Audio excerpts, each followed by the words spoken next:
नमस्कार, श्री स्वामी समर्थ.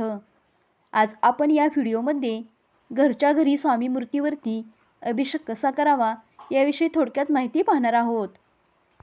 तर स्वामींना अभिषेक करण्यासाठी सर्वप्रथम स्वामींना अक्षदा व्हाव्यात, त्यानंतर थोड्याशा अक्षदा ताम्हाणात व्हाव्यात, त्यानंतर स्वामींची मूर्ती, नंतर पळीपळी पाणी स्वामींच्या मूर्तीवरती टाकत राहावे व खालील सेवा चालू ठेवाव्यात. स्वामींना अभिषेक करत असताना गणपती अथर्वशीर्ष, श्री सूक्त, पुरुष सूक्त, पवनानाम सूक्त या सेवा कराव्यात.